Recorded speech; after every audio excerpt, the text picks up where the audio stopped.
Yeah, I tell people all the time, soil composition is what God decided it would be, okay? So it's a percent sand, silt, and clay. Soil composition is the different components that make up the soil. Sand, silt, clay are the things that we usually talk about. A big portion of that's also the water content in the soil as well as the porosity or the airspace that's in the soil. Soil composition is basically what your soil is made of. And there's a lot of different factors. A lot of people just think sand, silt, and clay, what you were taught in school. But when we start adding in the organic matter, the parent material of that soil, there's a lot of things that play on how that soil reacts to water. So there's a lot of elements in the soil composition that are good to know so you can understand the characteristics of your soil. When you think of the soil, you can think of it in two ways. You can think of it by volume, and we generally talk in terms of acres and inches. If you take an acre of soil by 12 inches, if you look at that by volume, half of what that soil is actually air. It's what we refer to as pore space. A lot of people spend, unfortunately, time, effort, and money trying to change soil composition.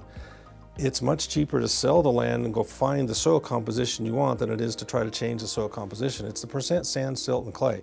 It's how the soil has evolved over centuries of time to become what it is today as you farm it. There are ways to make it more manageable, but to actually change soil composition it's impossible because it is the actual ground that you buy. Now, if we look at the solid portion of that soil, the vast majority of it is the minerals. It might be really heavy soil, it might be a sandy soil. That's what it is. That's what it is. And of course, we're in the nutrition fertilizer business, so we are very interested in that. But on average, the percentage of the soil that is chemicals, nutrients, is very, very small. It's well less than 1% of what the soil is made of.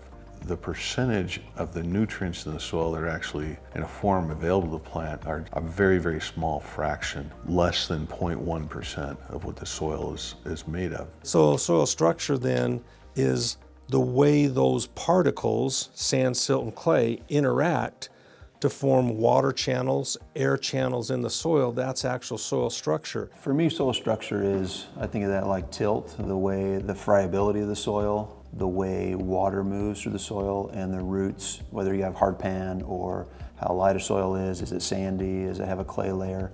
That for me is more like a structure thing. The way that it acts and moves and the workability of the soil would make up structure. So soil structure takes the parts that we just talked about on soil composition and how they all interrelate to each other, and then how that physical structure of that soil is actually built. So you have colloid formations, which is how the individual soil particles, the sand, silt, the clay, the organic matter, all that kind of combines into literally the structure in that soil. And that can be small, large, and there's lots of different ways that that structure can influence how that soil overall performs as a agronomic substrate. Some soils mix better together and others, they don't mix well together. And how what it's made of, the chemistry of it, how have those interacted over thousands and thousands, millions of years of how that soil came together.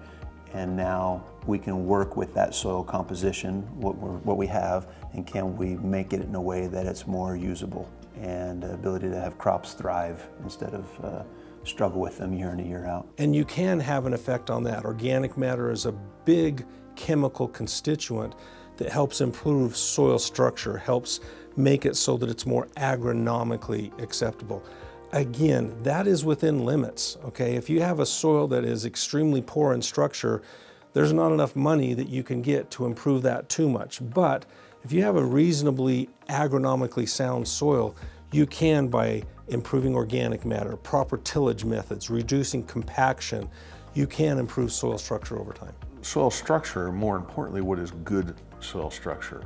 Good soil structure is soil which has a net negative charge, net negative electrical charge.